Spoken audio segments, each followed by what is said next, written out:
If you go to Germany, Audi has plenty of small cars, but here in America, we like the cars a little bit bigger. When the first A3 showed up about 10 years ago, it was definitely a niche vehicle, a 5-door hatchback, kind of wagon-esque. It's sold in very limited quantities, but Audi hopes to change that with the all-new 2015 A3. This segment is really growing. A lot of that has to do with the all-new Mercedes-Benz CLA, which is a front-wheel drive or all-wheel drive 4-door coupe. This is not a coupe, this is a traditional sedan, but it's very sporty. It might look like the A4, but it's 11 inches shorter than the A4. It handles much better because of its compact size, and the starting price is around $29,900. Today we're driving the 2.0-liter turbo quattro or all-wheel drive version, which is much nicer with 220 horsepower and 258 pound-feet of torque. It really is a tight little unit.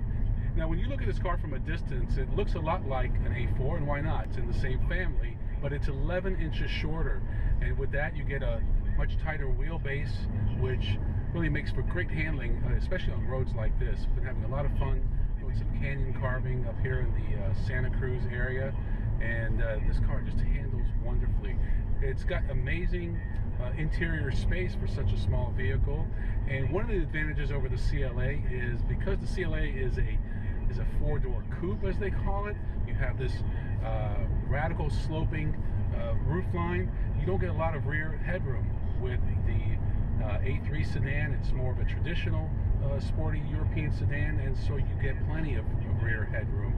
So if that's important to you, this is certainly an advantage over its Mercedes-Benz competitor. Overall, we really love the way it drives. We think the interior is a little bit plain.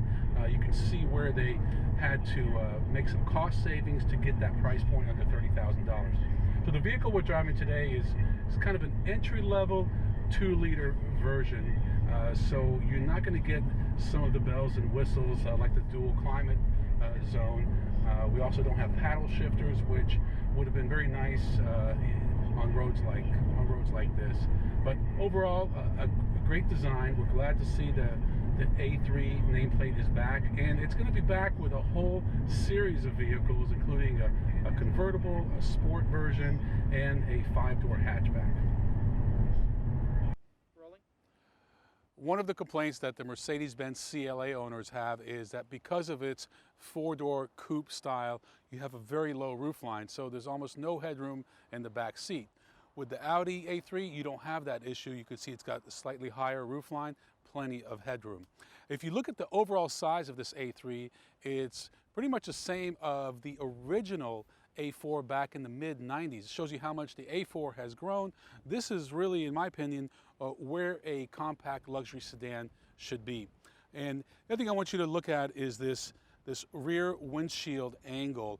If I had an Audi TT, which is one of their most sporty vehicles, and an A4 roofline, the angle of this A3 is somewhere in between. So they really wanted to distinguish it from the A4 by making it look a little sportier, and I think it really works. But that sportiness really comes out when you're behind the wheel. This car really handles well, and the reason it does that is because of that shorter wheelbase, the quattro, everything just seems to work seamlessly, and I think you're going to get a traditional European sports sedan.